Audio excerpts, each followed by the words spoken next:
और अब खबरें विस्तार से। देश आजादी का अमृत महोत्सव मना रहा है और हर घर तिरंगा यात्रा निकाली जा रही है। इस अमृत काल को देश के जाने माने कवि किस तरह से बयान कर रहे हैं, आइए लिए चलते हैं आपको लखनऊ, जहां पर विधानसभा के ठीक बाहर से संवाददाता अलहमरा खान कवियों से क्या कुछ बात कर रही हैं, आइए देखते हैं। आज़ादी के 75 साल पूरे हो रहे हैं और इस वर्ष 15 अगस्त को बड़े धूमधाम के साथ मनाया जा रहा है अमृत महोत्सव के रूप में। इस वक्त हम विधानसभा के ठीक सामने खड़े हुए हैं और अमृत महोत्सव को कवि किस तरीके से मना रहे हैं ये भी हम जानेंगे। आप देख सकते हैं कितनी खूबसूरती के साथ यहाँ पर तिरंगे के रंग में पूरा का विधानसभा छाया हुआ है, तिरंगामय हुआ है। इस वक्त हमारे साथ कवि भी हैं, कवित्री भी हैं। आप अपना इंट्रोडक्शन खुद दीजिए और हमें बताइए कि आखिर अमृत महोत्सव को किस रूप में आप मना रहे हैं। जी, मैं पूनम मिश्रा, लखनऊ उत्तर प्रदेश से, और मैं श्रृंगार की कवित्री हूँ। पर यहाँ बात 15 अगस्त हमारे स्वतंत्रता दिवस की हो रही है, तो मैं आप सभी को अपना एक मुक्तक से आप सभी को अपना परिचय देती हूँ। आप सभी सुनिएगा। यूं ही अविरल हमेशा, यूं ही अविरल हमेशा, माँ गंगा रहे, शांत हो राष्ट्र कोई ना दंगा रहे।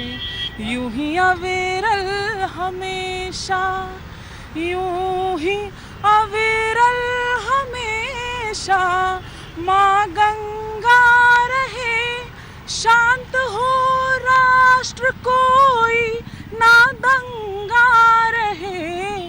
हो मेरा ये वतन, हो मेरा ये वतन, प्रेम का एक चमन, सबसे ऊंचा ये अपना तिरंगा रहे।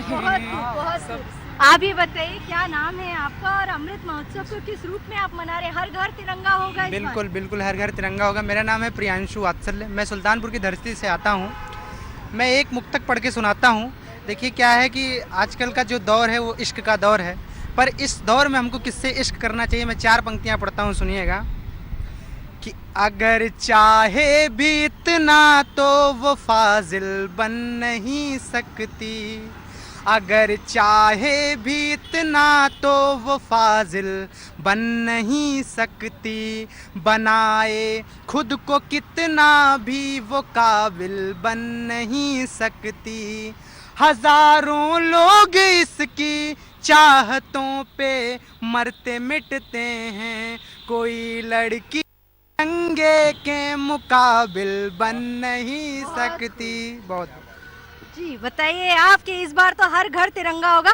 प्रधानमंत्री नरेंद्र मोदी ने एक तरीके से 75वें वर्ष को इस बार 15 अगस्त को सेलिब्रेट कर रहे हैं और अमृत महोत्सव के रूप में मनाया जा रहा है। हर घर तिरंगा होगा, लोगों ने अपनी डीपी पे तिरंगा लगा रखा है, तो एक वो जो एक अच्छी सी फीलिंग आ रही है इस वक्त, क्या कहेंगे आप? जी, मेरा नाम शेखर त्रिपाठी है, मैं यहीं लखनऊ शहर से हूँ। चूँकि मंचों पर जाता हूँ तो मैं हास्य का कवि हूँ, लेकिन मुझे लगता है कि जब ये हमारे ऐसे अमृत महोत्सव का जब समय है तो इस दौरान मुझे अपना हास्य का रस छोड़ के मुझे अपने देश के बारे में कुछ कहना चाहिए, कुछ गाना चाहिए। और इस बार का ये जो स्वतंत्रता दिवस है ये इसलिए भी खास है क्योंकि ये 75वां आज़ादी के अमृत महोत्सव के तौर पे मनाया जा रहा है।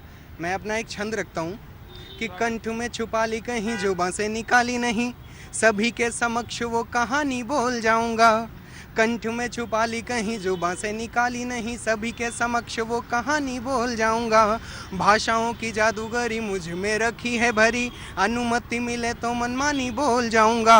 और जज्बे आसमानी लिए हाथों में जवानी लिए, गर्व से मैं खुद को हिंदुस्तानी बोल जाऊंगा। अगर आज सबका सहारा मिल जाएगा तो राष्ट्रगान जैसी मैं जुबानी बोल जाऊंगा, राष्ट्रगान जैसी मैं जुबानी बोल जाऊंगा। बिल्कुल, देखिए कवियों का एक अपना अंदाज होता है बयां करने का, बहुत अच्छा मौका है, देश प्रेम जाग उठता है। वैसे तो पूरा देश, पूरी दुनिया अमृत महोत्सव को मनाएगा, क्या कहेंगे? देखिए मैम, मैं मूलतः ओज का कवि हूँ। मेरा नाम शिवेश राजा, मैं बाराबंकी से आता हूँ। लोगों में आजकल 150 करोड़ भारतवासी होने वाले हैं, 75 वर्ष भारत के हो गए हैं, लेकिन कहीं ना कहीं वैमनस्यता हम लोग में भरती जा रही है। 4 लाइनें एक मुक्तक में कि यदि अभी कुछ शेष है तो शेष रहने दीजिए, प्रेम और सौहार्द का परिवेश रहने दीजिए।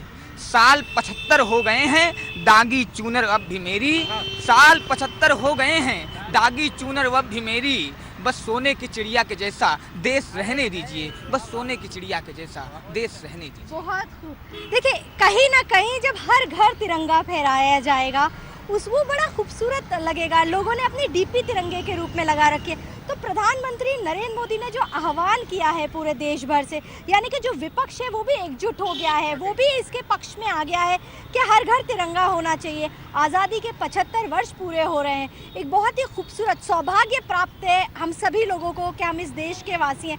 इसको कविता के रूप में किस तरीके से उजागर करेंगी आप? मैं अपना एक गीत रखना चाहूँगी। हालांकि गीत मैंने एक सैनिक की पत्नी पे लिखा है कि वो तो त्याग बॉर्डर पे करता है, लेकिन उसके पीछे भी परिवार का कितना बड़ा त्याग होता है, उसकी पत्नी का, उसकी बहन का, उसकी माँ का। तो आप सभी सुनिए वो गीत कि जब सावन आता है अन्य स्त्रियां श्रृंगार करती हैं तो उसका मन कैसे तड़पता है। आप सभी सुनिएगा कि तुम बरसने दो सावन की ठंडी लहर, तुम बरसने दो सावन की ठंडी लहर, बरसों से है त्रसत मेरे दिल का नगर, तुम बरसने दो सावन की ठंडी लहर। एक पत्र लिखती है अपने पति को और उसमें अपना हाल बयां करती है। आप सभी सुनिएगा कि नींद आती नहीं अब मुझे रात में, अपने सपनों का करती रही मैं जतन, अब के सावन में आना जो मेरे सजन, एक हंसी साथ लाना है व्याकुल नयन, आओ फिर से जिए जिंदगी साथ में, क्योंकि तन्हा कठिन है मेरा यह सफ़र, क्योंकि तन्हा कठिन है मेरा यह सफ़र। और तुम्हारे बिना, अपने हाल के बाद तुम्हारे बिना तुम्हारे घर में तुम्हारी माँ, तुम्हारी बहन का क्या हाल है, वो कैसे हर आँख हाथ में राखी लिए सोचती है कि मेरा भाई अब आएगा, अब आएगा। सुनिएगा कि घर में छोटी बहन हाथ राखी लिए, घर में छोटी बहन हाथ राखी लिए, बस यही सोचती रहती आस लिए, द्वार पर बूढ़ी माँ राह देखा करे, कह रही बेटा आएगा कासले, दहरी सुनी पड़ी है तुम्हारे बिना, क्योंकि यादों ने मुश्किल किया हर प्रहर, क्योंकि यादों ने मुश्किल किया हर प्रहर। बिल्कुल। देखिए, आज़ादी दिलाने में वो स्वतंत्रता संग्राम सेनानी जिन्होंने अपनी जान पर खेल करके देश को आज़ाद किया, वो बॉर्डर पर खेलने वाले वो लोग जिनको हम क्या कहेंगे कि असल में जो आज़ादी दिलाई वो स्वतंत्रता संग्राम सेनानियों ने दिलाई। बॉर्डर पर फोर्स के लोग जो हमारे लिए मर मिटने के लिए तैयार रहते। देखिए, आपने स्वतंत्रता संग्रामियों की बात की, मुझे कहीं ना कहीं चंद्रशेखर आज़ाद जी की याद आती है। जब उन्होंने उनको अंतिम गोली उनके पास बची होगी तो उन्होंने अपने मन में एक प्रश्न किया होगा, एक चीज़ सोची होगी। मैं चाहता हूँ कि मैं 4 पंक्तियाँ पढ़ूँ। उस प्रश्न को उन्होंने क्या सोचा होगा, क्या सपना लेकर के उन्होंने आखिरी गोली अपने आप को मारी होगी, और क्या उन्होंने कहा कि माउजर से अपने सब आस बदल कर रख दूंगा, कहा कि माउजर से अपने सब आस बदल कर रख दूंगा, कहा जनेऊ से अपने इतिहास बदल कर रख दूंगा, कहा जनेऊ से अपने इतिहास बदल कर रख दूंगा, कहा कि गौरव गाथा गान बदल कर रख दूंगा, कहा कि अंतिम गोली से हिंदुस्तान बदल कर रख दूंगा, कहा कि अंतिम गोली से हिंदुस्तान बदल कर रख दूंगा, और कान लगाओगे चीथड़ों से आएगी बस एक ही लय। क्या कहा होगा उस भारती के लाल ने, कान लगाओगे चीथड़ों से आएगी बस एक ही लय, जय जय जय भारत माता की जय, भारत माता की जय, जय जय जय भारत माता की जय, भारत माता की जय। आज़ादी के 75 वर्ष पूरे हो रहे हैं, ऐसे में क्या लगता है अभी भी कहीं ना कहीं लोगों के बीच में द्वेष है, घृणा है, ये सब दूर होने के बाद ही शायद हमें लगेगा हम असल रूप में आज़ाद हुए हैं? बिल्कुल, आपका कहना सही है। जिस तरीके से अभी हमारे यहाँ समाज की जो स्थितियाँ हैं, मुझे लगता है कि अभी तमाम जगह पे कसर बाकी है और उसकी भरपाई हम ही आप करेंगे, क्योंकि मैंने ये देखा है कि जिस तरीके से आज के इस सम्मेलन में हम सभी युवा लोग हैं, तो युवाओं को आगे आना होगा, युवाओं को ही समाज सुधारने के लिए आगे आना होगा। कभी राज बहादुर विकल जी ने कहा था कि उबले ना अगर अन्याय देख हम उसको पानी कहते हैं, जो चरण मौत से धुलवाए हम उसे जवानी कहते हैं। और सिंहासन ठहर नहीं पाते आंखों के कायर पानी पर, धरती न्यौछावर होती है लपटों से घिरी जवानी पर, और पशुबल का होता है ह्रास, नहीं धन की मनमानी चलती है, और इतिहास उधर चल देता है जिस ओर जवानी चलती है। इतिहास उधर चल देता है, ऐसा ही जब विकल जी ने लिखा था। मैं एक स्थिति को छूता हुआ मैं एक गीत आप लोगों के समक्ष रखना चाहता हूँ। ये वो गीत है जब पुलवामा का हमला हुआ, उसके बाद में उन्नाव के हमारे एक मित्र के परिवार के अजीत आज़ाद जी जो थे, तो वो भी उस पुलवामा के हमले में 42 शहीदों के बीच में वो भी शहीद हुए थे। तो उनके परिवार की स्थितियां मैंने जाननी चाहिए, क्योंकि उसके 14 तारीख को 1 साल के बाद उन्होंने एक कार्यक्रम रखा था। तो उनकी जो स्थितियां थी उनके परिवार की, उन स्थितियों को बयां करता हुआ मेरा एक गीत है, मैं उसे ही रखना चाहता हूँ। अमूमन मैं इसे कहीं पढ़ता नहीं हूँ, लेकिन आज मैं इसे पढ़ना चाहता हूँ। आज नैन बेचैन हमारे, उनके परिवार की क्या स्थितियां होंगी, क्या मनोस्थितियां होंगी, समझिएगा कि आज नैन बेचैन हमारे घर परदेसिया, घर परदेसिया, सपन हो गए कारे कारे घर परदेसिया। आज नैन बेचैन हमारे, बिटिया तरसी दर्शन मारे घर परदेसिया, घर परदेसिया, अखियाँ बैठी राह निहारे घर परदेसिया। आज नैन बेचैन हमारे, बगिया छोड़ मुंडेर के ऊपर बैठी बुलबुल है, बैठी बुलबुल है, लिए सभी प्रतिमान तुम्हारे कुल शोका कुल है। नयन आंसुओं से भर कर भाई सहमासा है, भाई सहमासा है, तुमको बाहों में भरने को पापा व्याकुल है। पापा बैठे जैसे पुष्प बिना वनमाली है, रात के खाने पर बेटे की कुर्सी खाली है। बेरंगी धूमिल धूमिल होली भी गुजरी है, सदा हुई जो रोशन वो दिवाली काली है।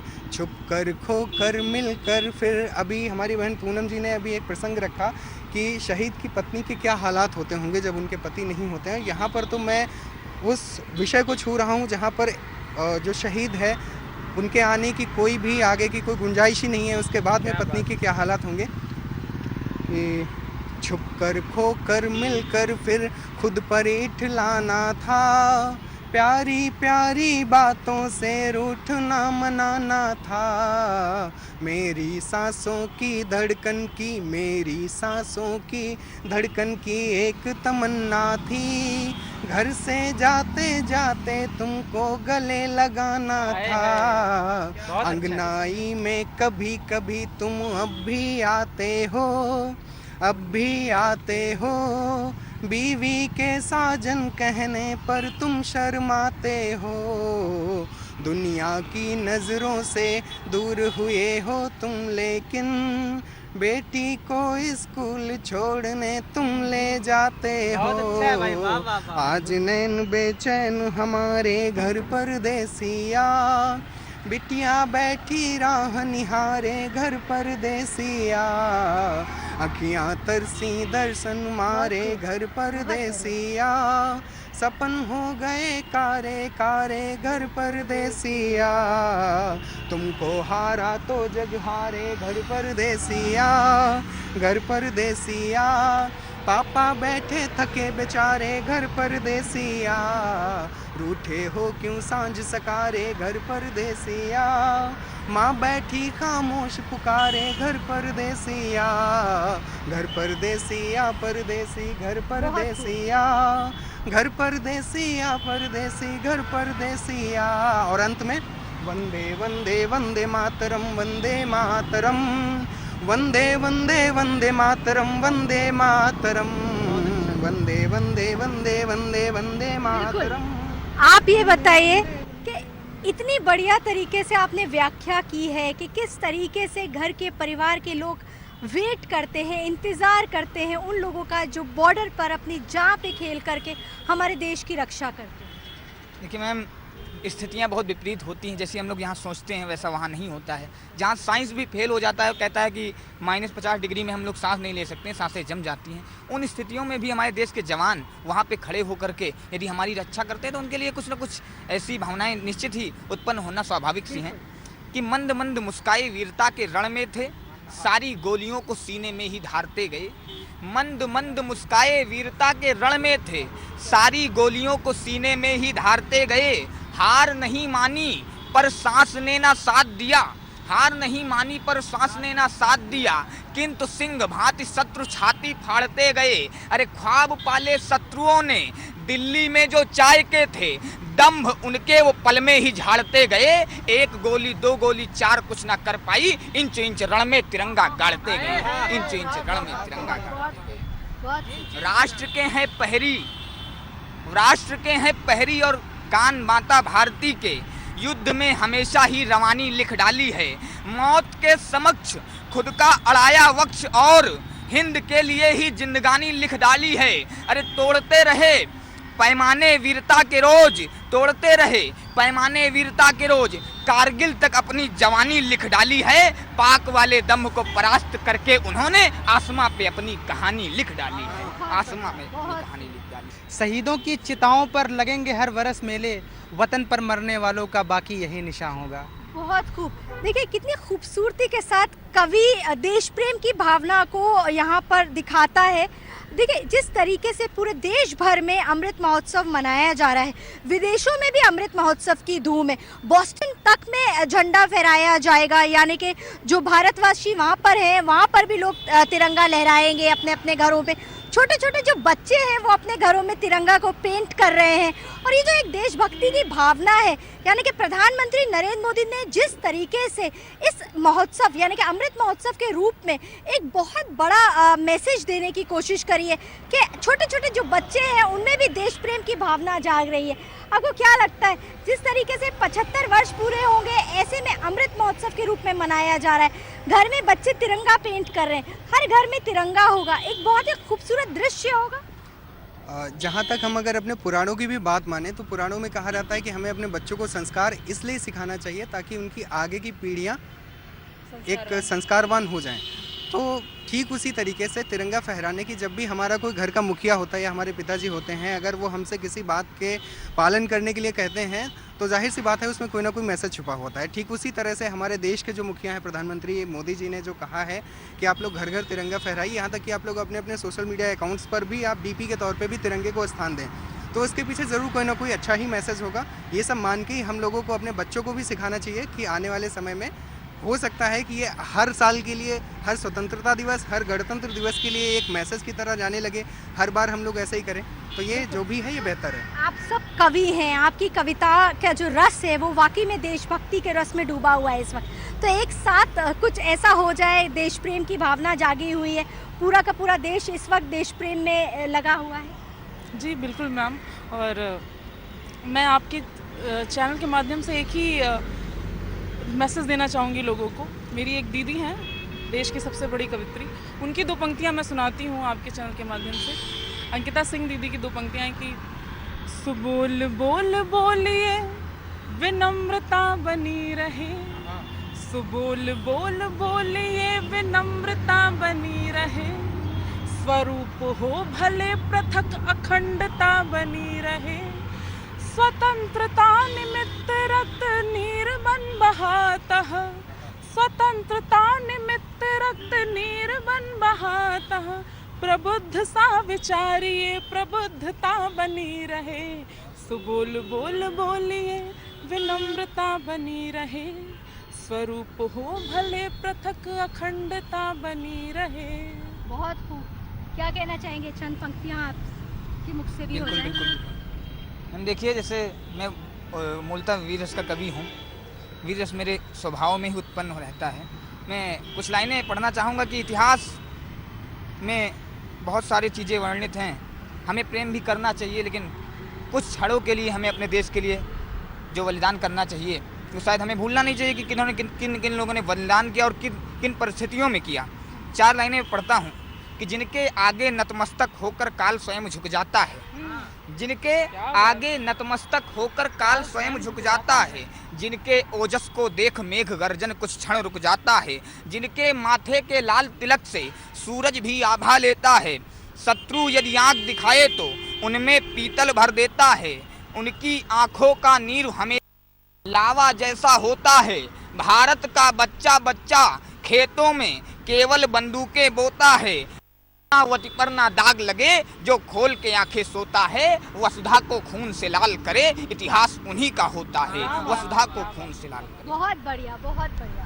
इस अंतिम चरण में कवियों के सारे कवियों की तरफ से एक मैसेज देना चाहूँगा कि हम सब इस 75वें स्वतंत्रता दिवस पर हम सब क्या चाहते हैं। सुनिएगा, मैं एक गीत सुनाने का प्रयास करता हूँ कि हम ही भारत के नायक हैं, हम ही भारत के नायक हैं, हम जनगण मन अधिनायक हैं, हम ही भारत के नायक हैं, हम जनगण मन अधिनायक हैं, हम ही गीता हम ही बाइबिल, हम ही गीता हम ही बाइबिल, हम ही तो पाक कुरान हैं, हम हिंदुस्तान हैं, हम हिंदुस्तान हैं, हम हिंदुस्तान हैं, हम हिंदुस्तान हैं। और हम क्या हैं? इन 75 सालों में 1500 सालों का हमारा ये हजारों करोड़ साल का देश, हम क्या हैं कि माथे पर हिमराज हमारे कर पर हिमराज हमारे करता है रखवाली, माथे पर हिमराज हमारे करता है रखवाली, और हमें पावन करता है सागर गौरवशाली, और हमें पावन करता है सागर गौरवशाली, हम ही शेखर हम ही अशफाक, हम ही शेखर अशफाक हम वंदे मातरम गान हैं, हम हिंदुस्तान हैं, हम हिंदुस्तान हैं, हम हिंदुस्तान हैं, हम हिंदुस्तान। अंतिम बंद इस गीत का पढ़ता हूँ कि कहाँ से हम लोग शुरू हुए थे, क्या थे हम और क्या आज भी हैं, कि 0.0 दे करके दुनिया को सिखलाया गिनना, 0.0 दे करके दुनिया को सिखलाया गिनना, सभ्यता संस्कृति से सबको हमने सिखलाया है जीना, सभ्यता संस्कृति से हमने सबको सिखलाया है जीना, आयुर्वेद हम ही हैं और आयुर्वेद हम ही हैं, और हम योगा है विज्ञान है, हम हिंदुस्तान हैं, हम हिंदुस्तान हैं, हम हिंदुस्तान हैं, हम हिंदुस्तान हैं। बहुत बहुत धन्यवाद। बहुत बहुत फिलहाल इस खास कार्यक्रम में बस इतना ही। मुझे दीजिए इजाजत।